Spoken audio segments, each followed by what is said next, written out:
सच्चिदानंद सद्गुरु साईनाथ महाराज की जय.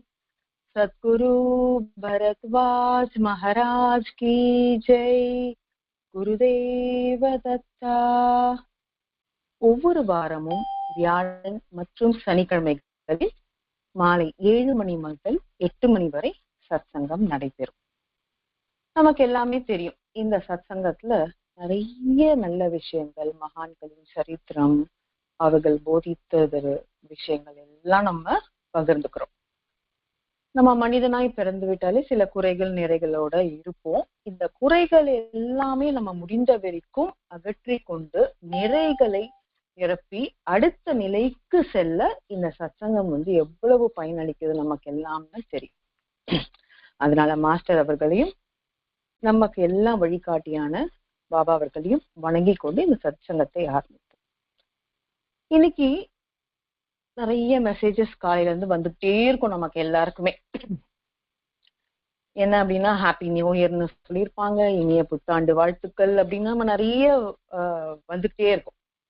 அப்ப நம்ம என்ன நினைப்போம், ஓ இன்னைக்குதான் புத்தாண்டா அப்படின்னு நம்ம யோசிச்சோம்னா ஒரு கேள்விக்குறிதான். இதுதான் புத்தாண்டா, இதுதான் நமக்கு ஒரு வருடத்தின் தொடக்கமா அப்படின்னு யோசிச்சோம்னா, நம்ம முன்னோர்கள் எடுத்துக்கோங்களேன், இப்ப தமிழ்நாட்டையே எடுத்துக்கோங்களேன். நம்ம முன்னோர்கள்லாம் நமக்கு என்ன சொல்லி கொடுத்தாங்க? தமிழ் மாதங்கள், தமிழோட முதல் மாதம் என்ன அப்படின்னா சித்திரை, வைகாசி, ஆனி, ஆடி, ஆவணி, புரட்டாசி, ஐப்பசி, கார்த்திகை, மார்கழி, தை, மாசி, பங்குனி. இதுதான் ஒரு வருஷம். அதுக்கப்புறம் திருப்பியும் சித்திரை ஆரம்பிக்கும். இப்படிதானே நமக்கு சொல்லி கொடுத்தாங்க. மார்கழி, தை, மாசி, பங்குனி, அவ்வளவுதான். அதுக்கப்புறம் சித்திரை தொடங்கும் அப்படின்னு நான் சொல்லி கொடுத்தாங்க. அப்போ இது என்ன மாதம்? ஜனவரி பாதி மார்கழியும் பாதியும் தையும் இருக்கே, இது நம்ம புத்தாண்டா அப்படின்னு யோசிச்சோம்னா அங்கதான் நம்ம நிறைய விஷயங்கள் யோசிக்கணும், தெரிஞ்சுக்கணும். ஆமா, இப்போ தமிழ்நாடுன்னு பார்த்தோம்னா எப்போ நம்ம கொண்டாடுறோம் தமிழ் புத்தாண்டு? ஏப்ரல் 14. அத தமிழ் புத்தாண்டு அப்படின்னு கொண்டாடுறோம். இப்ப கேரளால பார்த்தோம்னா அதே ஏப்ரல் 14 தான் என்ன பண்றாங்க, விஷு அப்படின்னு கொண்டாடுறாங்க. ஒடிஷால பனசங்கராந்தி அப்படிங்கிறது கொண்டாடுறாங்க. வைசாக்கி அப்படின்னு பஞ்சாப்ல ஏப்ரல் 14 கொண்டாடுறாங்க. இப்போ ஆந்திரா மாநிலம், கர்நாடகம்னு எடுத்துக்கிட்டோம்னா அவங்க என்ன பண்றாங்க, இன்னும் கொஞ்ச நாளைக்கு முன்னாடி, ஒரு 10-15 நாட்களுக்கு முன்னாடி உகாதி அப்படின்னு புது வருடத்தை கொண்டாடுறாங்க. இப்படித்தானே நம்ம முன்னோர்களா நம்மளை பழக்கப்படுத்தி வச்சிருக்காங்க. ஏன்? 2வது கேள்வி, ஏன் அப்படி நம்ம ஏன் அதை செலிப்ரேட் பண்ணணும் அப்படின்னு நம்ம கேட்டுக்கிட்டோம்னா, ஏன்னா சூரியன் நமக்கு எல்லாம் வழிகாட்டியான சூரியன் என்ன பண்றது அப்படின்னு சொன்னா, ஒரு நேர்கோட்டில் இந்த உலகத்தை, இந்த பூமியை சந்திக்கும் நேர்கோட்ல இருக்கும் பொழுதுதான் இந்த பிரபஞ்சம் தொடக்கத்தை ஆரம்பிக்கிறது. அந்த நாளதான் நம்ம எல்லாம் என்ன பண்றோம், புத்தாண்டு அப்படின்னு கொண்டாடுறோம். அப்படிதான் காலங்காலமா நம்ம கொண்டாடிக்கிட்டு வந்திருக்கோம். இப்போ நம்ம இந்த வெஸ்டர்ன் பீப்புள் இருக்காங்களே, இந்த மேல்நாட்டு மக்கள் எல்லாம் நம்மள ஆண்டார்கள். அதனால அவங்களோட பழக்க வழக்கம் நமக்கு சொல்லி கொடுத்துட்டு போயிருக்காங்க, அதை நம்ம பின்பற்றோம். சரி, சில விஷயங்களுக்காக வேற வழி இல்லை. இப்ப நம்ம பேங்க்ல எல்லாம் போனோம்னா இதுதான் நம்ம ஃபர்ஸ்ட் நாள்னு சொல்லிப்போம். Bank, cheque, corporate office, profession, நிறைய நம்ம தொழில் ரீதியாக வேற வழி இல்லாம நம்ம சில விஷயத்தெல்லாம் ஃபாலோ பண்றோம். ஆனா நம்ம கலாச்சாரத்திற்கு நம்ம என்னென்னலாம் பண்றோம், எப்படி செலிப்ரேட் பண்றோம் அப்படின்றத நம்ம முதல்ல கத்துக்கிட்டு அடுத்த சந்ததியருக்கு நம்ம சொல்லி தரணும். 3வது கேள்வி, எப்படி நம்ம கொண்டாடுறோம்? இப்ப இதே எடுத்துக்கோங்களேன், பெரும்பான்மையான மக்கள் எப்படி கொண்டாடி இருக்காங்க? 12 மணி 11:59 டிசம்பர் 31 ஆச்சுன்னா முடிஞ்சிச்சுப்பா 2025, புதிய தொடக்கம் ஆரம்பிக்கிறது. எப்போ? நடுநிசி 12 மணிக்கு அப்படின்னு நம்ம நினைச்சுக்கிறோம். எந்த விஷயத்தையும் நம்ம நடுஜாமத்துல ஆரம்பிப்போமா? கண்டிப்பா கிடையாது. ஏன்னா ஒரு விடியலை நோக்கி செல்லும் கூட்டம் தான் நம்ம மக்கள் கூட்டம். அப்படின்னா என்ன? பிரம்ம முகூர்த்தம், காலையில விடியும் பொழுது, சூரியனின் அதாவது உதிக்கும் பொழுது ஒரு விஷயத்த நம்ம ஆரம்பிப்போம் இல்லையா? அதுதானே நமக்கு பழக்கம், அதுதானே நம்ம முன்னோர்களா நமக்கு சொல்லி கொடுத்துருக்காங்க. அப்படின்னு ஆரம்பிக்கிறோம்னா நடுநிசையில ஆரம்பிக்கிறோமே இது. இப்பெல்லாம் நிறைய பேர் என்ன பண்றாங்கன்னா விளக்கெல்லாம் ஏத்தி பெரிய பூஜைகள்லாம் பண்ணி ஆரம்பிக்கிறாங்க. இப்ப விளக்க ஏத்துறோம் 12 மணிக்கு, அப்படியே உட்காந்துட்டே தொடரும் சிவராத்திரி மாதிரி இல்லையே. நம்ம என்ன பண்றோம், ஒரு 10-15 நிமிஷத்துக்கு விளக்க குளிர வச்சுட்டு நம்ம தூங்க போயிடும். இப்போ ஒரு பாசிட்டிவான விஷயத்த ஆரம்பிக்கும் அப்படின்னா உடனே அதை அணைச்சு நம்ம தூங்க போயிடுறோமா? இல்லையே. நம்ம உற்சாகமா அந்த நாட்களை ஆரம்பிக்கணும் இல்லையா? இப்ப 5 மணிக்கு 4 மணிக்கோ 5 மணிக்கு எழுந்து நம்ம விளக்க ஏற்றுறோம், உடனே நம்ம தூங்க போவோமா? இல்ல. அழகா அந்த நாட்களை ஆரம்பிப்போம் இல்லையா? அதுதான் நம்ம யோசிக்கணும். இப்போ இது நம்ம சரியான பழக்கமா பண்றது? அப்புறம் மெழுகுவத்திய ஊதி அணைச்சு நம்ம பண்றோமோ அதெல்லாம். இப்ப ரொம்ப நாளுக்கு முன்னாடி நாமளும் என்ன பண்றோம், நானும் என்ன எடுத்துப்பேன். இப்ப நாம என்ன பண்றோம் அப்படின்னு சொன்னா குழந்தைங்களுக்கு எல்லாம் அப்பா மிட் நைட்டு கேக் கட்டிங் அப்படின்னு நிறைய விஷயம் தெரியாம ஃபாலோ பண்ணிட்டு இருக்கோம். அப்ப என்ன பண்ணோம், 12 மணி ஆகட்டும், குழந்தைங்களுக்கு கேக் மெழுகுவத்தி ஏற்றி ஊதி அணைச்சு கேக் கட் பண்ணோம். அப்புறமா இது ஒரு விஷயத்த சொன்னாங்க, நம்ம எந்த விஷயத்தையும் அழிச்சு நாம ஆரம்பிக்க மாட்டோமே, ஏற்றிதானே ஆரம்பிப்போம்.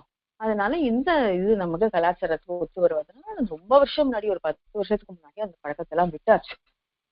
அந்த மாதிரி சில விஷயம் நமக்கு தெரியாத விஷயத்த நம்ம தெரிஞ்சுக்கணும். தெரிஞ்சுக்கிட்டா மட்டும் போதாது, அடுத்த சந்ததியருக்கு நம்ம சொல்லித்தரணும். இப்போ சொசைட்டியே பாத்தீங்கன்னா, சமூகமே பாத்துக்கிட்டா என்ன பண்ணாங்க, நேற்று 12 மணிக்கு அப்பா வீட்டுல இருந்து வெளியில வரணும், ஃப்ரெண்ட்ஸோட ஜாலியா எங்கேயாவது போய் பீச்ல பார்க்ல அப்படின்னு சொல்லிட்டு அரட்டை அடிச்சு சில பேர் குடிப்பழக்கத்துக்கும் இதெல்லாம் தான் கொண்டாட்டம் அப்படின்னு ஒரு தப்பான கண்ணோட்டத்தோட வச்சிருக்காங்க. இது கொண்டாட்டமா? இல்லையே. நம்ம குடும்பத்தோட இணைந்து ஒரு விஷயத்த செய்யும் பொழுது, ஆற்றலாக செய்யும் பொழுது, இது அழிக்கும் விஷயம்.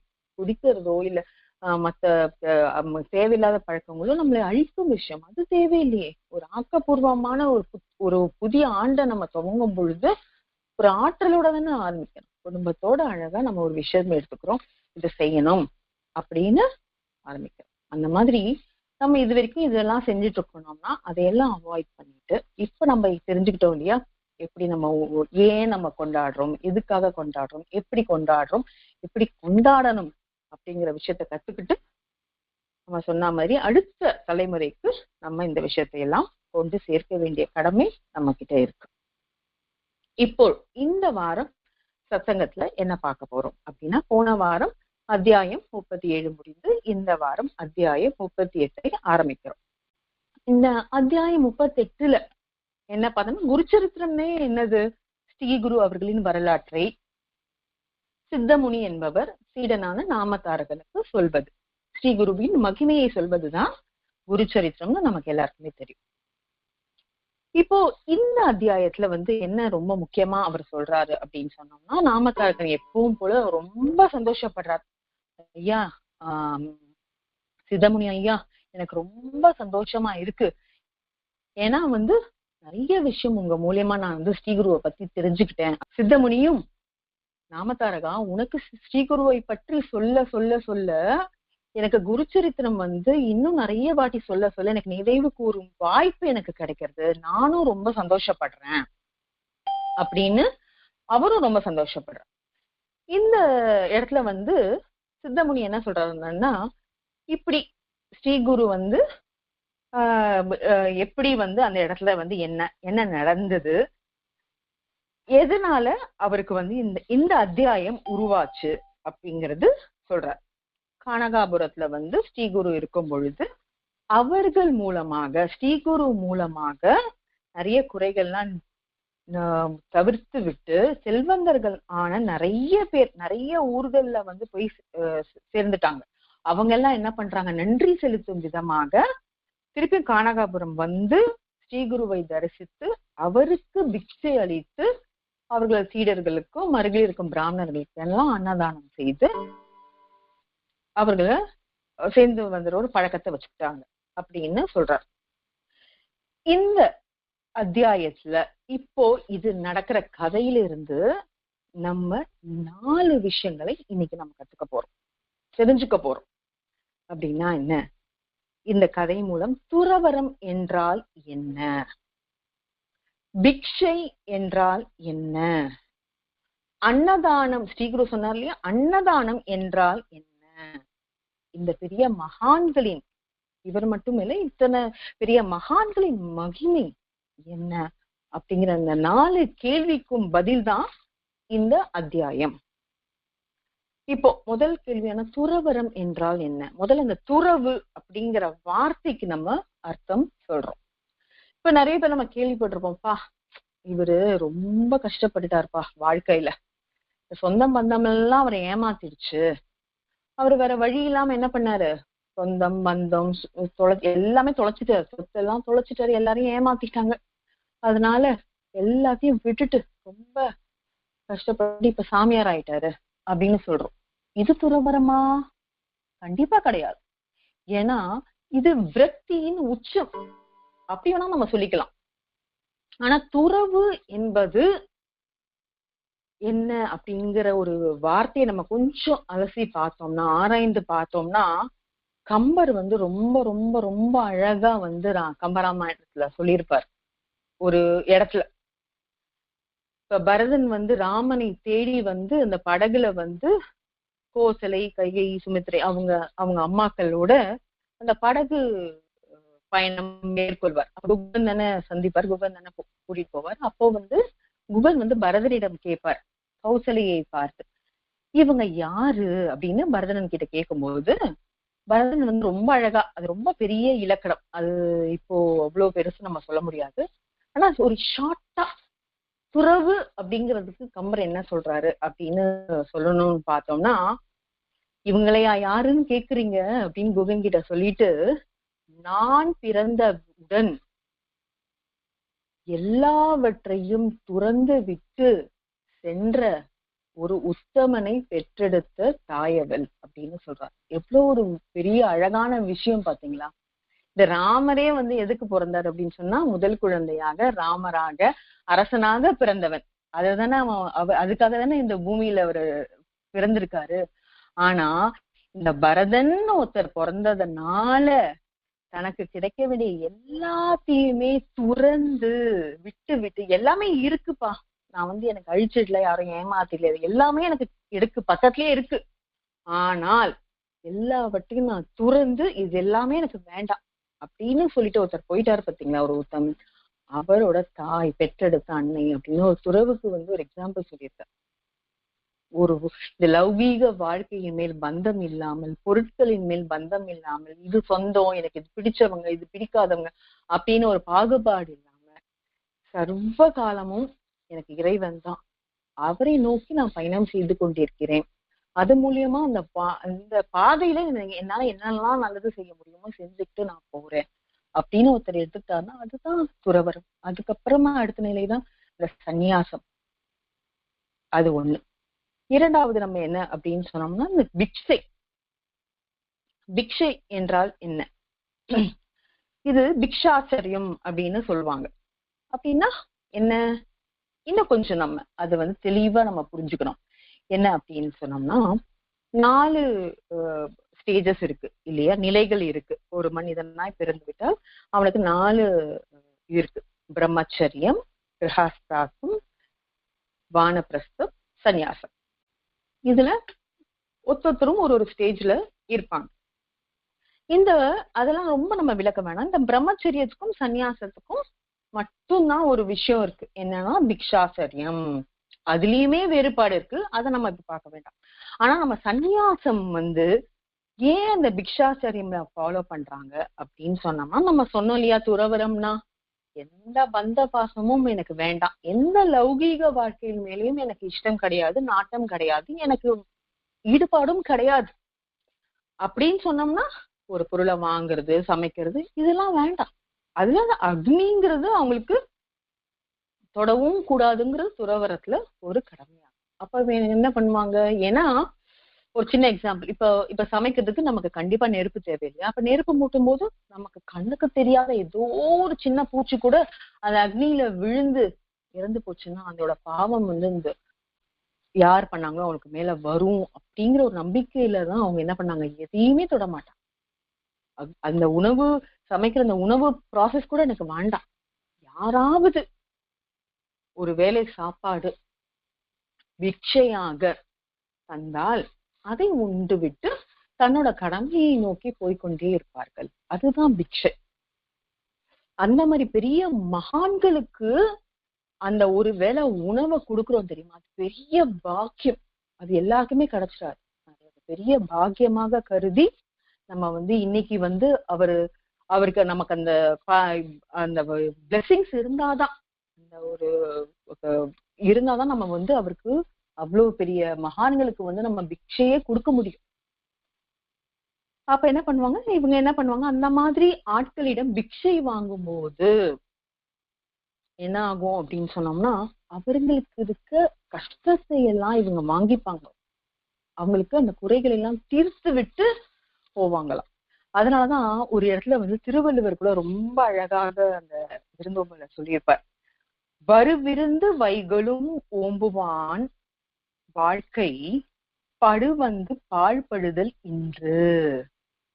அப்படின்னா என்ன அர்த்தம்னா, நாள்தோறும் தன்னை நோக்கி வர இந்த அதிதிகள், இந்த இவருங்கெல்லாம் இருக்காங்க பாத்தீங்களா, அந்த விருந்தினர்களை நாள்தோறும் கொஞ்சம் கூட கஷ்டப்படாம அவங்கள போற்றி வணங்கி அவங்களுக்கு உபசரிக்கிறவன், அவங்களுக்கு சாப்பாடு உணவை வழங்குபவனோட வாழ்க்கை துன்பமே இருக்காதாம்.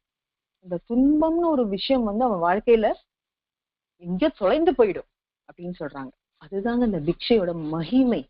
ஏன்னா அந்த துறவிங்கிறவர் எல்லாத்தையும் துறந்து விட்டு உணவு கூட எனக்குன்னு வேண்டாம், யார் கொடுக்குறாங்க அது என் உயிர் தேவை இல்லையா, அதுக்காக வேண்டி யார் மூலியமாக வாங்கி கொண்டு அவர்களுக்கு கூட எந்த ஒரு கஷ்டமும் வராமல் பிக்ஷை வாங்கி போயிருக்காங்க இல்லையா, அந்த ஒரு ப்ராசஸ் பேரு தான் பிக்ஷாச்சரியம்.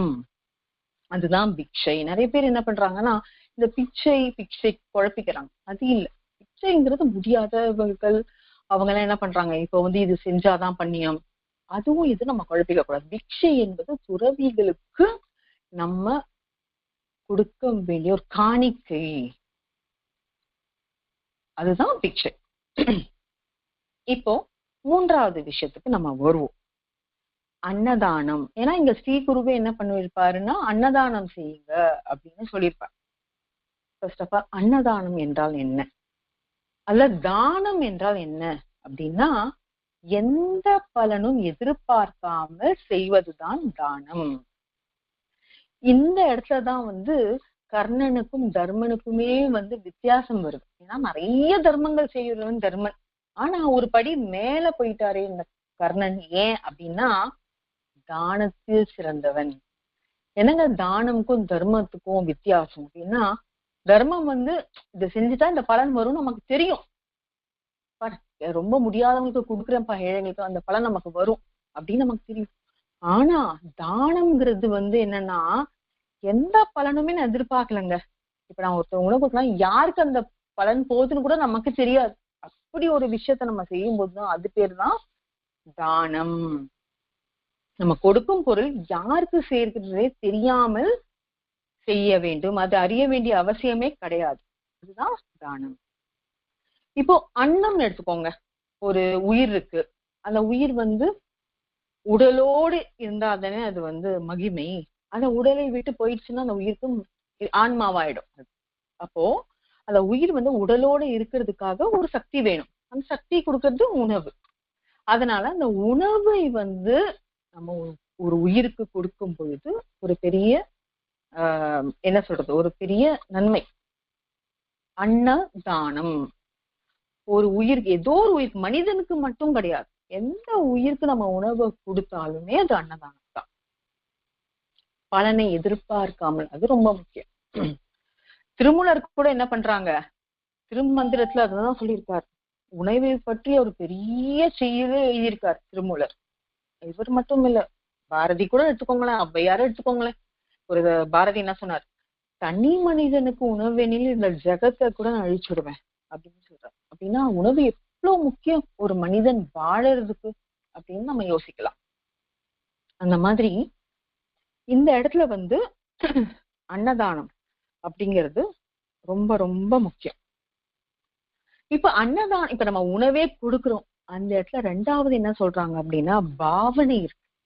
அன்னதானம் அப்பா பெரிய பேனர்லாம் போட்டு போஸ்டர்லாம் அடிச்சு இங்க அன்னதானம் செய்யப்படுகின்றது, 1000 பக்தர்களுக்கு அன்னதானம் செய்யப்படுகிறது, உபயம் திரு அவங்க பேரு, இவங்க பேரு, அவங்க அட்ரஸ், போன் நம்பரு, அவங்க ராசி பலன் எல்லாமே அந்த பேனர்ல போட்டுடுவாங்க. இதுதான் அன்னதானமா, இதுதான் பாவனையா, இப்படிதான் நம்ம செய்யணுமா அப்படின்னா கண்டிப்பா கிடையாது. தானம்னாலே என்னது, நம்ம திரும்பி திரும்பி சொல்லிட்டு இருக்கிறது தான். எந்த பலனுமே எதிர்பார்க்காம செய்வதுதான் தானம். என்னால இதுதான்ப்பா இருக்கு, இதை வச்சு நீ யாருக்கு வேணாலும் கூடு, யாருக்கு உரியவனும். ஏன்னா நமக்கு அந்த கதையை நம்ம 2-3 வாரத்துக்கு முன்னாடியே சொல்லியிருக்கோம். அந்த அர்ஜுனருக்கும் கர்ணனுக்கும் வித்தியாசம் கிருஷ்ணன் சொல்லியிருப்பா இல்லையா, அந்த கனகமலைக்கு எனக்கு தெரியாதுப்பா, இவர்கிட்ட சொன்னா அவர் கரெக்டா எல்லாருக்கும் கொடுத்துருவார், யாருக்கு தேவையோ கொடுத்துருவார் அப்படின்னு தானே கொடுத்தார். அதனால யாருக்கு நம்ம பொருள் போகுதுன்னே தெரியக்கூடாது, நம்மளோட பேரும் அவங்களுக்கு தெரியக்கூடாது, செய்ய வேண்டாம். அது செய்யறதுதான், அந்த பாவனையோட நம்ம செய்யணும். இதே ஒரு நம்ம சரித்திரத்துல ஒரு இடத்துல பார்ப்போம், ரொம்ப முக்கியமான இடத்துல பார்ப்போம். மகாபாரத யுத்தம்லாம் முடிஞ்சு பீஷ்மர் மரண படுக்கையில இருக்கிறாரு, ரொம்ப கஷ்டப்பட்டு அந்த உயிருக்கு அந்த இறுதி மூச்சுக்காக அவர் இருக்காரு. அப்ப என்ன பண்றாரு, தன்னுடைய மக்களுக்கு எல்லாம், ராஜ்யத்தை சேர்ந்த மக்களுக்கு எல்லாம் அவர் என்ன சொல்றாரு, நிறைய நல்ல விஷயங்களையும் அறநெறிகளையும் தர்மங்களையும் ராஜதந்திரங்களையும் எல்லாமே அவர் சொல்றார். இதெல்லாம் கேட்டுக்கோங்க, இதுதான் என்னோட கடைசி மூச்சு, எனக்கு தெரிஞ்ச விஷயத்தையெல்லாம் அடுத்த சந்ததிகளை நீங்க தெரிஞ்சுக்கணும், நீங்க இந்த ராஜாங்கத்தை நடத்தி செல்ல வேண்டும், அதனால எனக்கு தெரிஞ்ச எல்லா விஷயத்தையும் உங்களுக்கு நான் போதிக்கிறேன், வாங்க கேட்டுக்கோங்கன்னு சொல்றாரு. அப்ப என்ன பண்றாருன்னா, தர்மர் என்ன பண்றாரு, தான் தம்பிகள் எல்லாம் கூட்டிக்கிட்டு, திரௌபதியும் சேர்த்து கூட்டிக்கிட்டு அவர் என்ன பண்றாரு, பீஷ்மர் கிட்ட போறார். அந்த ஆசி வாங்கிட்டு, அவரோட கடைசி ஆசையிலையும் அதை வாங்கிக்கிட்டு அவர் சொல்ற போதனைகள்லாம் நம்ம கேட்டுக்கிட்டு நல்வழிப்படுவோம் அப்படின்னு கூட்டிகிட்டு போறார். அந்த இடத்துல கூட்டிட்டு போனோமே தர்மர் என்ன பண்றாரு, வணங்கி பீஷ்மரை வணங்கி, ஐயா நீங்க சொல்லுங்க அப்படின்னு சொல்லும் பொழுது திரௌபதி அப்படி சத்தமா சிரிக்கிறாங்களாம். ஆஹா அப்படின்னு எப்படி ஒரு ஆணவ சிரிப்புன்னு சொல்லுவாங்க இல்லையா, அந்த மாதிரி சத்தமா திரௌபதி சிரிக்க ஆரம்பிச்சுட்டாங்க. அப்படின்னே தர்மருக்கு ரொம்ப கோபம் வந்துச்சு, வருத்தம் வந்துச்சு. என்ன ஒரு பீஷ்மர், இந்த குடும்பத்துக்கே மூத்த மகான், அவர் மரண படுக்கையில இருக்காரு, அவர் சில விஷயங்கள் குடும்பத்துக்காக சொல்ல வந்திருக்காரு. அப்படி சொல்லிட்டு இருக்கும் போது இப்படி ஒரு பொண்ணு நம்மளோட மனைவி இப்படி ஒரு ஏளன புன்னகை சொல்ற சிரிக்கிறாங்களே அப்படின்னு சொல்லிட்டு அவருக்கு ரொம்ப வருத்தம் வந்தது, கோபம் வந்தது. ஆனா பீஷ்மர் மட்டும் என்ன பண்றாருன்னா ஒத்துக்கிறார், நீ திட்டாத அவளை, அவ செய்யறது கரெக்ட் தான் அப்படின்னு சொல்றாரு. திருப்பி திரௌபதி என்ன சொல்றாங்க, யாரு இந்த பெரியவரா, இந்த குடும்பத்துக்கெல்லாம் பெரியவரா, இவர் தர்ம நியாயத்தை பத்தி நமக்கெல்லாம் சொல்றாரா, அந்த ஒரு சபையில கண்ணன்னு ஒருத்தர் இல்ல அப்படின்னு சொன்னா என்னோட மானமே போயிருக்குமே, அந்த கண்ணன் என்னை காப்பாத்தலான்னு யார காப்பாத்திருப்பாங்க, அந்த சபையில உட்கார்ந்துட்டு இருக்கவர் தானே இந்த பெரிய மகான், இவர் பெரிய இந்த மூத்த குடிமகன் சொல்றீங்க இல்லையா, அந்த குடும்பத்தையே மூத்தவர்னு சொல்றீங்க இல்லையா, அவர் உட்கார்ந்து தானே இருந்தாரு, ஒரு கேள்வி கூட கேட்கலையே துரியோதனை பார்த்து, இவர் யார் சொல்றீங்க நீங்க பெரிய ஆளு, இவர் சொல்றதெல்லாம் நம்ம கேட்கணும் அப்படின்னு சொல்லிட்டு சொல்லும் பொழுது அவர் இன்னும் மௌனமாதான் இருக்கிறார். கேட்டு பீஷ்மர் சொல்றார், சரியா நீ சொன்னீங்க, ஏன் அப்படின்னா அந்த காலத்துல தானத்துல ரொம்ப சிறந்தவன் துரியோதனன். அவன் எல்லாருக்குமே தன் கூட இருந்தவங்களுக்கு எல்லாருக்குமே சாப்பாடு தேடி எல்லாரையும் கூப்பிட்டு சாப்பாடு போடுவான்.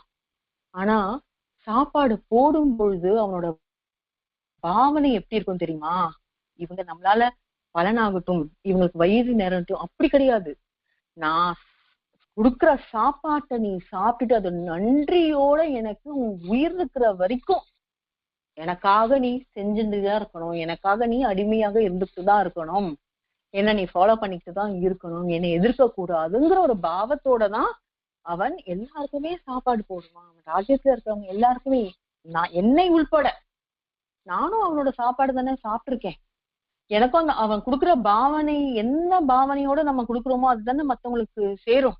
அதுக்காக தான் நம்ம சொல்றாங்க விருந்தோம்பல்ன்ற ஏன் இவ்வளவு பெரிய விஷயம் அப்படின்னு சொல்றாங்கன்னா, நம்ம ரொம்ப சந்தோஷமா ஒரு சின்ன தண்ணி கொடுத்தாலும் சரி, காஃபி கொடுத்தாலும், ஒரு ஜூஸ் கொடுத்தாலும் வந்தவங்களுக்கு முகம் சுளிக்காம ரொம்ப ஆத்மார்த்தமான கொடுக்கும் பொழுதுதான், அவங்க குடிக்கும் பொழுதுதான் அது ஆத்மார்த்தமா நினைக்கும். நம்ம திட்டிக்கிட்டு இவங்க வந்துட்டாங்களே இப்படி இப்படின்னு நம்ம ஏதோ ஒண்ணு அவங்க சொல்லி கொடுத்தோம்னா அவங்க இந்த பலன் அவங்களுக்கு போகாது, ஒரு நெகட்டிவ் வைப்ரேஷன் தான் இல்லையா. அந்த மாதிரிதான் நானும் தானே சாப்பிட்டிருக்கேன் துரியோதனன் சாப்பாடு, அவன் எந்த பாவனையோட எனக்கு சொல்லியிருக்கானோ அதுதானே எனக்கும் வந்திருக்கு, இந்த ரத்தத்துல அதுதானே ஊறி இருக்கு. அதனால நானும் அப்படித்தானே மாறி இருக்கேன், எனக்கே தெரியாம நான் மாறி இருக்கேன். அவன் வேற ஒண்ணுமே என்னால பண்ண முடியலையே, அவன் சொல்றதுனால நானும் செஞ்சுட்டு இருக்கேன். ஆனா இப்போ இந்த அம்பு எல்லாம் குத்தி என்னோட ரத்தம் எல்லாமே போயிருச்சு. அவன் அவன் எனக்கு போட்ட சாப்பாடு எல்லா ரத்தமும் எனக்கு போயிடுச்சு. இப்போ நான் துரியோதனோட சாப்பாட்டை சாப்பிடாம எல்லா ரத்தமும் போய் ஒரு ஒரு ஒரு ஒரு நிலையில இருக்கிறேன், ஒரு நடுநிலையில இருக்கேன். இப்போ நான் சொல்றதுக்கு உங்களுக்கு எல்லாம் இந்த தர்ம நெறியும் கடமைகளையும் ராஜ உபச்சாரங்கள் எல்லாத்தையும் நான் சொல்றதுக்கு தகுதியானவனதான் இருக்கேன். அதனாலதான் நான் உங்களை எல்லாரையும் கூப்பிட்டு இந்த இறுதி நேரத்தில் இதெல்லாம் நான் சொல்லணும், அடுத்த சந்ததிக்கு நான் சொல்லணும்னு கூப்பிட்டுருக்கேன் அப்படின்னு சொல்றேன். இந்த இடத்துலதான் அந்த பாவனைங்கிறது, ஒரு அன்னதானம் செய்யும்போதே அந்த ஒரு பாவனை எவ்வளவு எவ்வளவு முக்கியம் அப்படிங்கிறது நமக்கு தெரிய வருது. இது மூன்றாவதா. நான்காவது அப்படின்னு பார்த்தோம்னா, இந்த மாதிரி ஸ்ரீ குருவாகட்டும், நம்மளோட பாபாவாகட்டும், மாஸ்டர் ஆகட்டும், இத்தனை பெரிய மகான்கள் இருக்காங்க இல்லையா, அவங்க எல்லாம் ஏன் இப்படி தன்னலம் இல்லாமல் பொது நலம் கருதி இவ்வளோ விஷயத்த செஞ்சாங்கய்யா? எப்படி அவங்களாம் செய்ய முடிஞ்சது? அவங்க பாகுபாடே இல்லாம செஞ்சாங்க. இப்போ ஸ்ரீகுரு கூட எவ்வளவு பேர் செல்வந்தர்கள் ஆகியிருக்காங்க. இப்ப சித்தமணி கூட அதானே சொன்னாரு, இவரோட அருளால துன்பங்கள் எல்லாம் கலைந்து நிறைய பேர் செல்வந்தர்கள் ஆகிட்டாங்க. அவங்க எல்லாருமே நன்றி செலுத்தும் விதமாக தானே இந்த கனகாபுரம் ஸ்ரீகுரு கிட்ட இருந்து நீங்க பிக்ஷை வாங்கிக்கோங்க, உங்க சீடர்கள்லாம் பிக்ஷை வாங்கிக்கோங்க. அது மட்டுமே இல்லாம பக்கத்துல இருக்காங்க எல்லா பிராமணர்களுக்கும் அன்னதானம் கொடுக்க எனக்கு ஆசையா இருக்குன்னு ஒருத்தரும் வராங்க. செல்வந்தர்கள் மட்டுமா வராங்க, அவர்களை நாடி எத்தனை பேர் வராங்க. அப்போ இவன் பணக்காரன், இவன் நிறைய செய்வான், இவன் எனக்கு பிடிச்சவன், துறவரம் கூட அதுதானே, ஒருத்தர்கிட்டயே நம்ம பிக்ஷை வாங்க கூடாதுன்னு தானே இதுலயும் இருக்கு. ஏன்னா நம்ம இவங்க பிடிச்சவங்கன்னு சொன்னாலே அது கிடையாது. யாருக்கிட்ட அன்னைக்கு இருக்கும், யாருக்கு அந்த குடுப்புல இருக்கோ அவங்க பிக்ஷை கொடுக்கட்டும், அது நாம எடுத்துட்டு நம்ம கடமையை செய்வோம் தானே. அப்போ இந்த மகான்களுக்கெல்லாம் எப்படி அந்த ஞானம் இருக்கு, அந்த எப்படி அந்த ஒரு மனசு வருது? எல்லாருமே சமம், எல்லா உயிர்களுமே சமம், இந்த கடவுள் முன்னாடி எல்லா ஜீவராசிகளும் சமம்ங்கிற அந்த சமநிலை எப்படி அவங்களுக்கு அவ்வளோ சுலபமாக கிடைச்சிடுது அப்படின்னு நம்ம பார்த்தோம்னா, இதுக்கும் ஒரு சின்ன உதாரணம் இருக்கு. நமக்கு எல்லாருக்குமே ராமகிருஷ்ண பரமஹம்சர் தெரியும். அவருக்கு சீடர்களுக்காக நிறைய விஷயங்கள்லாம் சொல்லி கொடுத்துட்டு இருக்காரு நல்ல குருகுலத்துல. அதுல ஒரு சீடர் தான் விவேகானந்தர்னு நமக்கு தெரியும். அது மாதிரி ஒரு வாட்டி என்ன பண்றாரு, தன்னுடைய சீடர்களுக்கு எல்லாருக்குமே நல்ல விஷயங்கள்லாம் அவர் ஒரு ஒரு நாளும் சொல்லிக்கிட்டே இருப்பார். இல்ல பக்கத்துல இருந்து சாரதா தேவி என்ன பண்ணுவாங்க, அவங்க மனைவி நம்ம சாரதா தேவி இருக்காங்க, அவங்க கேட்டுக்கிட்டே இருப்பாங்க. அவங்க வேலையெல்லாம் செஞ்சுக்கிட்டு தான் இருப்பாங்க, வீட்டு வேலையெல்லாம் பெருக்கிறது, துடைக்கிறது, சமைக்கிறது, காய பாத்திரம் கழுவது, எல்லா வேலையும் சகல வேலையும் அவங்கதான் செய்வாங்க. அவனா செஞ்சுக்கிட்டே இருக்கும் பொழுது நம்ம இந்த விஷயத்த கேட்டுக்கிட்டே இருப்பாங்க. கேட்டுட்டே இருக்கும்போது ராமகிருஷ்ணன் அப்பப்ப பார்த்துப்பாராம், இவன் நம்ம சொல்றது அவங்க என்ன செய்யறாங்க, அவங்க என்ன ஒத்துக்கிறாங்களா இல்லையா அந்த விஷயத்த அப்படின்னா அவர்கிட்ட இருந்து ஒரு விஷயம் ஓகேங்கிற மாதிரி ஒரு ரெஸ்பான்ஸ், ஒரு ஒரு சிரிப்பு கூட வச்சுக்கோங்களேன், ஒரு அப்படின்னு ஒரு என்ன சொல்றது, ஒரு முகபாவம் பார்த்தே நம்ம சொல்றது சரிதான் ஒத்துக்கிட்டாங்க அப்படிங்கிற மாதிரி ஒரு பாவனை அவங்களுக்கு கிடைச்சிருமா. ஒரு நாள் என்ன சொல்றாரு, இப்படி சீடர்களுக்கெல்லாம் சொல்லும் பொழுது அவர் என்ன பண்றாருன்னா, சாரதாதேவி முரத்துல அரிசி புடைச்சுக்கிட்டே இருக்காங்க. அத பார்த்துட்டு என்ன சொல்றாரு, தன்னோட சீடர்களுக்கெல்லாம், சிஷ்யர்கள்லாம் நீங்க என்ன மாதிரி இருக்கணும் அப்படின்னா இந்த முரத்தை போலதான் இருக்கணும். ஏன்னா முரம் ஜல்லடை ரெண்டுத்துக்கும் நான் உங்களுக்கு வித்தியாசத்தை நான் சொல்றேன். இந்த முரம் என்பது என்ன பண்ணும், நல்ல விஷயத்தையெல்லாம் தன்னோட தக்க வச்சுக்கும், தேவையில்லாத உமிகள் கெட்ட விஷயம் அதையெல்லாம் என்ன பண்றோம் இந்த காத்துல பறக்க விட்டு தனக்கு தேவையில்லைன்னு எல்லாத்தையும் உதறி தள்ளிடும், நல்ல விஷயத்த மட்டும் வச்சுக்கும். ஆனா இந்த ஜல்லடைன்னு பாத்தீங்கன்னு வச்சுக்கோங்க, நல்ல விஷயத்தை எல்லாம் போக்கி விட்டுரும், கீழே விட்டுரும், கெட்ட விஷயத்தை மட்டும் தேவையில்லாத கல்லு பூச்சி அந்த மாதிரி எல்லாம் விஷயத்த என்ன பண்ணும் ஜல்லடை சேர்த்து வச்சுக்கும். அதனால நீங்க எல்லாம் ஜல்லடையா இருக்காதீங்க, முறமாக இருங்கள் அப்படின்னு ஒரு பெரிய விஷயத்த சொன்னோடனே அப்படியே சிஷ்யங்கள்லாம் ரொம்ப சந்தோஷம் அடிச்சுட்டாங்களாம். அவங்க எல்லாருமே அப்பா அப்படின்னு சொல்லும்போது அவரை அப்படியே சாரதா தேவியை பார்க்கணும். ஆனா சாரதா தேவி ஒண்ணுமே சொல்லி ஒரு அசைவே கிடையாது. அவங்க பாட்டுன்னு அவங்க செஞ்சுக்கிட்டே இருக்காங்க. ஒரு புன்னகை கிடையாது. இவங்க ஒத்துக்கல போல இருக்குன்னு தெரிஞ்சுக்கிட்டாரு. அப்ப கேக்குறான், என்ன சாரதா நான் சொல்றது சரிதானே அப்படின்னு கேக்குறாரு. அப்ப அவங்க சொல்றாங்க, அது என்னமோங்க, நீங்க என்னமோ முரம்ன்றீங்க, ஜல்லடைங்கிறீங்க. நம்ம குழந்தைங்க எல்லாம் முரமா இருந்தா என்ன, ஜல்லடையா இருந்தா என்ன, எல்லாமே நம்மளோட குழந்தைங்க தானே. எந்த குழந்தைய நான் வந்து ஜல்லடைன்னு ஒதுக்க முடியும், எந்த குழந்தைய நான் வந்து முரம்னு சேர்த்துக்க முடியும்? எல்லாமே என்னோட குழந்தைங்க தான். எந்த குழந்தையும் என்னால ஒதுக்க முடியாது. எல்லா குழந்தைங்களும் எனக்கு சமம் தான் அப்படின்னு சொல்லிட்டாங்களாம். அப்போதான் அவருக்கு ஒண்ணு புரிஞ்சுதான். ஒரு தாய் என்பவள் எத்தனை குழந்தை இருந்தாலும் 13 அந்த குழந்தை இந்த காலத்துலதான் ஒரு குழந்தை 2 குழந்தை, அந்த குழந்தைல எல்லாம் வந்து 10 குழந்தை 15 குழந்தை 16 குழந்தை எவ்வளவு குழந்தைகள் இருந்தாலும் அந்த தாய் என்பவள் வந்து எந்த பாகுபாடும் பார்க்க மாட்டாங்க. எல்லா குழந்தைகளையும் சமமாதான் பார்ப்பாங்க. அந்த மாதிரி இந்த மகான்களை எல்லாம் தன்னை நாடி வர எல்லா பக்த கோடிகளுக்கும் இவன் நல்லா செய்வான், இவனுக்கு நம்ம அந்த துன்பத்தை போகுச்சா நம்ம நல்லா கவனிப்பாரு, நமக்கு நல்ல ஒரு வாழ்க்கையில நமக்கு ஒரு பெரிய பலன் கிடைக்கும் அப்படியா நினைச்சு செய்வாங்க. இல்லையே, முடியாதவர்கள் வந்தால் கூட அவங்க எந்த பாகுபாடுமே பார்க்க மாட்டாங்களே. அதனாலதானே அவங்க மகான்கள். அப்படிப்பட்ட மகான்களோட மகானான ஸ்ரீகுரு வந்து இந்த இடத்துல என்ன சொல்றாரு அப்படின்னு சொன்னா, அவரை பார்க்க நிறைய பேர் வராங்க. இப்போ அன்னைக்கு வந்தவர் வந்து ஒரு பாஸ்கர சர்மா அப்படிங்கிறவர் வந்து வந்தார். காட்சியகோத்திரம் பாஸ்கர சர்மான்ற ஒரு ஏழை பிராமணர். அவர் வந்து என்ன பண்றாரு, ஸ்ரீகுருவை பார்த்து அவருக்கு பிக்ஷை செய்யணுங்கிற ஆசையில வராரு. ஆனா அவர் என்ன பண்றாரு, ஒரு 3 பேருக்கு தேவையான பொருட்களை மட்டும்தான், உணவு பொருட்களை மட்டும்தான் எடுத்துக்கிட்டு வர்றாரு அவர் பிக்ஷை செய்யறதுக்கு. வந்துட்டு அன்னைக்கு என்ன பண்றாரு, ஸ்ரீகுருவை பாக்குறாரு. ஆனா அன்னைக்கு வந்து வேற ஒருத்தர் வந்து வேற ஒரு அந்தனர் வந்து அன்னைக்கு பிக்ஷை, அதாவது ஸ்ரீகுருவுக்கும் சீடருக்கும் பிக்ஷை கொடுத்துட்டு மற்றவர்களுக்கு எல்லாம் பிராமணர்களுக்கு எல்லாம் அன்னதானம் செய்யறாரு. அதனால அவர் என்ன பண்றாரு, அந்த அன்னதானத்துல கலந்துக்கிட்டு சாப்பிடுறாரு. இதே மாதிரி ஒரு 3 மாத காலங்கள் போச்சு. இவர் என்ன பண்ணிருக்காரு, அந்த அன்னதானத்துல கலந்துக்கிறது, சாப்பிடுறது, ஸ்ரீகுரு இருக்கிறது, இப்படியே போச்சு. இப்ப மடத்துல இருக்கவங்க எல்லாருமே என்ன சொன்னாங்க, இவர் என்ன இந்த பாஸ்கர சர்மா எப்பயோ வந்தாரு, பிக்ஷை கொடுக்கணும்னு வந்தாரு, அன்னதானம் செய்யணும்னு வந்தாரு, ஆனா என்ன பண்றாரு, 3 பேருக்கான இவ்வளோண்டு விஷயத்தான் பொருட்கள் எல்லாம் கொண்டு வந்தாரு. கொண்டு வந்து அது குருவுக்கே பத்தாது, இதுல வேற பெருமையா நானும் அன்னை பிக்ஷை கொடுக்க வேணும், நானும் சீடருக்கெல்லாம் பிக்ஷை தரணும், எல்லாம் ஸ்ரீகுரு சொன்ன மாதிரி எல்லாருக்கும் அன்னதானம் செய்யணும்லாம் ஆசைப்படுறாரு, இது எப்படி முடியும் அப்படின்னு ஏளனம் செஞ்சாங்களாம். இத கேட்ட வந்து பாஸ்கர சர்மா என்ன பண்ணாரு, அப்பா நானும் ரொம்ப ஏழை, என்னால முடிஞ்ச விஷயத்தான் நான் கொண்டு வந்திருக்கேன், எனக்கு அந்த அப்போ அன்னதானம் செய்யற பாக்கியமே இல்லையா அப்படின்னு ரொம்ப வருத்தப்பட்டிருக்காரு. இதை வந்து தெரிஞ்சு கொண்ட, ஏன்னா ஸ்ரீகுரு எல்லாருமே சர்வ விஷயமும் அவர் தெரிஞ்சுப்பார் இல்லையா, அவர் பார்த்து கொண்டிருந்த ஸ்ரீகுரு என்ன சொன்னாருன்னா, பாஸ்கர சர்மாவை பார்த்துட்டு, நீங்க வந்து நாளை இங்கு சமைச்சு எல்லாருக்குமே எங்களுக்கெல்லாம் பிக்ஷை கொடுத்துட்டு, சீடர்களுக்கெல்லாம் பிக்ஷை கொடுத்துட்டு, இருக்கிற பிராமணனுக்கு எல்லாம் அன்னதானம் செய்யுங்க அப்படின்னு சொல்லிட்டார். சொன்னதுக்கு அப்புறமா என்ன பண்ணாங்க, அவரு வந்து அப்பா பெரிய பாக்கியம் கிடைச்சது அப்படின்னு சொல்லிட்டு காலையில எழுந்து குளிச்சுட்டு தேவையான பொருட்கள் எல்லாம் வாங்கி கொண்டு வந்து ஆரம்பிச்சிட்டார்.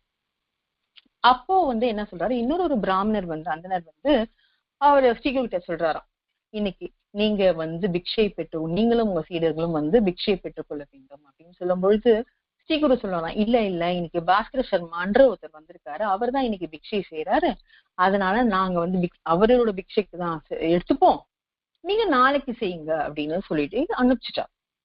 அப்போ வந்து மடத்துல இருக்கவங்க எல்லாருக்குமே என்னடா இது, இந்த பாஸ்கர சர்மா கொண்டு வந்தது இவ்வளோண்டு, ஒரு பருக்கை கூட எல்லாருக்குமே வராது, ஸ்ரீகுரு என்ன சொல்றாரு, எல்லாருக்குமே இன்னைக்கு வந்து பாஸ்கர சர்மாவோட விருந்துதான், நாங்கெல்லாம் பிக்ஷை எடுத்து எல்லா பிராமணருக்கும் அன்னதானம் செய்வாங்க அப்படின்னு சொல்றாரு, அது எப்படி முடியும் அப்படின்னு சொல்லிட்டு எல்லாம் சிரிக்க ஆரம்பிச்சுட்டாங்க, எள்ளி நகையாட ஆரம்பிச்சுட்டாங்க.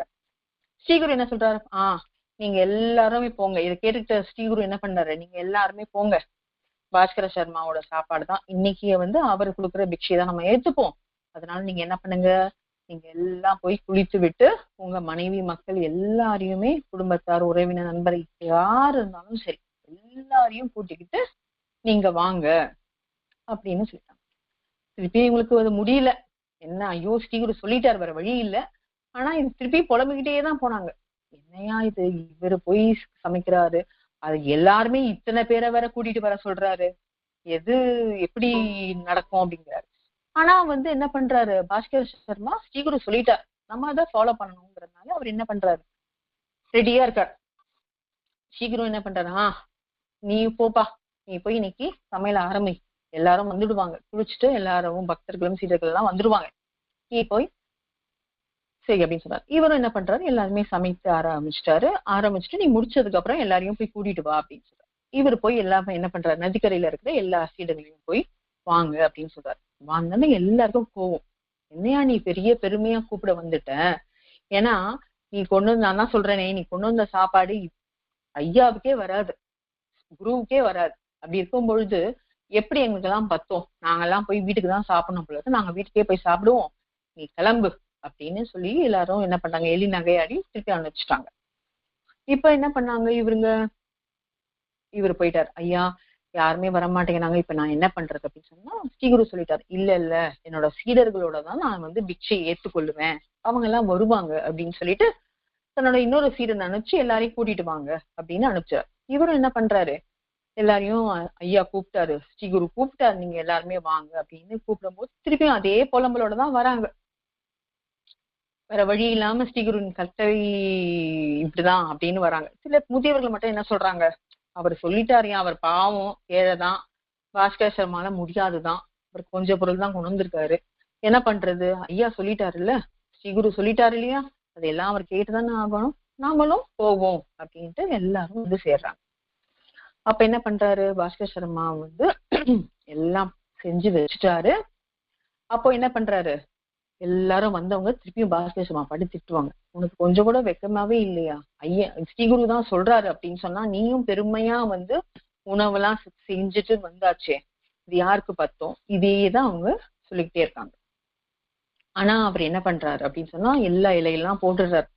ஸ்ரீகுரு மட்டும் பாஸ்கர் சர்மாவை கூப்பிட்டுட்டு தன்னோட மேல இருந்த வஸ்திரத்தை மட்டும் கொடுத்து, இந்த உணவு பாத்திரங்களுக்கு மேல மூடி வச்சுடு, இந்த துணியை எடுக்காமல் எல்லா பதார்த்தங்களையும் எல்லாரும் இலையிலையும் பரிமாறு அப்படிங்கிற ஒரு விஷயத்த பாஸ்கர் சர்மாக்கு சொல்றாங்க. அதே மாதிரி எல்லா சீடர்களும் அந்தணர்களும் அவங்க குடும்பத்தார் நண்பர்கள் எல்லாருமே உட்கார வச்சுட்டு இலைகள்லாம் பரிமாறுறாங்க. அவர் சொல்ற மாதிரி ஸ்ரீகுருவின் கட்டளைப்படி அந்த வஸ்திரத்தை எடுக்காமல் ஒவ்வொரு பதார்த்தமாக எல்லா இலைகளையும் பரிமாறுறாங்க. என்னென்ன வேணுமோ கேட்டு கேட்டு கேட்டு பரிமாறி எல்லாரும் ரொம்ப திருப்தியாக சாப்பிடுறாங்க. ஐயோ என்ன ஒரு சுவையான சாப்பாடு, இது மாதிரி ஒரு சாப்பாடை நம்ம எப்பவுமே சாப்பிட்டதே இல்லைன்னு ரொம்ப பாராட்டுறாங்க. சாப்பிட்டவங்க எல்லாம் பாராட்டுறாங்க, அப்படி சாப்பிடுறாங்க. மத்தவங்க எல்லாருமே, கிராமத்துல இருக்க எல்லாருமே இந்த பாஸ்கர சர்மாவோட அன்னதானத்தை சாப்பிடுறாங்க. சாப்பிட்டு ரொம்ப சந்தோஷமா வாழ்த்திட்டு போறாங்க, இது மாதிரி ஒரு சாப்பாடு சாப்பிடல அப்படின்னு சொல்லிட்டு. எல்லாருமே போனதுக்கு அப்புறமா அந்த வஸ்திரத்தை எடுத்து பார்த்தோம்னா, பாஸ்கர சர்மா என்னென்னலாம் சமைச்சாரோ அது அப்படியேதான் இருக்கு. ஆனா அந்த இடத்துல 4000 பேர் அன்னதானம் சாப்பிட்டு போயிட்டாங்க. அப்படி இருக்கும்போது என்ன ஆச்சரியம் இது, நம்ம செஞ்சதெல்லாம் அப்படியே இருக்கு அந்த பாத்திரத்துலயே, ஆனா இத்தனை பேரும் சாப்பிட்டு போயிருக்காங்களே அப்படின்னு. ஐயா இது நான் என்ன சொல்றதுன்னே தெரியல, நான் ஒரு ஏழை பிராமணன், நான் எப்படி செய்ய முடியும்னு ஒரு யோசிச்சுதான் வந்தேன். உங்களுக்கு மட்டும் தான் நான் பிக்ஷை கொடுக்க வேண்டிய பொருளை மட்டும் தான் கொண்டு வந்தேன், ஆனா இத்தனை பேருக்கும் எனக்கு கொடுக்குற பாக்கியத்தை நீங்க எனக்கு கொடுத்துட்டீங்க அப்படின்னு சொல்லிட்டு, அன்னதானம் செய்யறதுக்கு நன்றி அப்படின்னு சொல்லிட்டு ரொம்ப உன்னதமா அவருக்கால நமஸ்காரம் செஞ்சுக்கிறார். இது எல்லாருமே பாக்குறாங்க, அப்பா இவ்வளவு பெரிய மகான், ஒரு ஏழை பணக்காரன் ஒரு பாகுபாடு இல்லாம ஒரு ஏழை, அவரோட ஆசை, அப்பா நானும் இது மாதிரி செய்யலாமே, எனக்கு அந்த பாக்கியம் கிடைக்காதான்னு ஒருத்தன் ஏங்கினார் பத்தியா, அவருக்கு கூட அவரோட ஆசை நிறைவேற ஒரு பெரிய மகன் ஒரு வாய்ப்பை கொடுத்திருக்கிறாரு. இவர் சாட்சாத் அன்னபூர்ணேஸ்வரி தான் அப்படின்னு அவரை எல்லாருமே வணங்குகிறார்கள். அந்த ஸ்ரீகுரு அப்ப என்ன சொல்றாரு தெரியுமா, அந்த பாத்திரத்துல எல்லாம் சாப்பாடு இருக்கு பத்தியா, அத கூட நீங்க வேஸ்ட் பண்ணிடாதீங்க, அது எல்லாம் பீமா நதிக்கு போடுங்க. ஏன்னா அந்த கடல்ல இருக்க எல்லா ஜீவராசிகளும் சாப்பிட்டோம். நம்ம என்ன சொன்னோம், அன்னதானம்ங்கிறது மனிதர்களுக்கு மட்டும் கிடையாது, எந்த ஒரு ஜீவராசியும் பசியையும் போக்குறது கூட அன்னதானம் தான். அதனால இதுலயே ஒரு மெசேஜ் நமக்கு சொல்லியிருக்காரு ஸ்ரீகுரு. எல்லா கடல்ல இருக்க எல்லா ஜீவராசிகளும் அந்த உணவை சாப்பிடட்டும் அப்படின்னு சொல்றாரு. 84 லட்சம் உயிர்களுக்கும் இந்த உலகத்துல, இந்த பிரபஞ்சத்துல வாழற உரிமை இருக்கு. அதனால எல்லா ஜீவராசியும் நம்ம மனிதர்கள் போலதான் நம்ம பாவிக்கணும் அப்படிங்கிற ஒரு விஷயத்தையும் நமக்கு சொல்றாரு. அதனால இவரும் என்ன பண்றாரு, மகான் எந்த பாகுபாடின்றி ஏழை பாஸ்கர் சர்மாவின் ஆசையும் நிறைவேற்றி நமக்கு எல்லாருக்குமே இவ்வளவு ஒரு பெரிய இந்த 4 விஷயத்தையும் நமக்கு இந்த அத்தியாயம் மூலமா, ஸ்ரீகுரு சரித்திரம் மூலியமா நமக்கு எல்லாருக்குமே சொல்லி கொடுத்துருக்காரு. இந்த விஷயத்தெல்லாம் நம்ம தெரிஞ்சுக்கிட்டு நம்ம எவ்வளவு வாழ்க்கையில நம்ம அதையெல்லாம் பயன்படுத்த முடியுமோ பயன்படுத்தி நம்ம குறைகளை நீக்கி நிறைகளை சேர்த்து கொண்டு அடுத்த நிலைக்கு உயர வேண்டும் என்பதுதான் மகான்களின் விருப்பம். அதை போல நாமும் பின்பற்றுவோம். ஸ்வஸ்தி. ஸ்ரீ சச்சிதானந்த சத்குரு சாய்நாத் மகாராஜ் கி ஜெய்.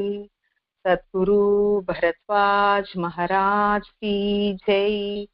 குருதேவ தத்தா.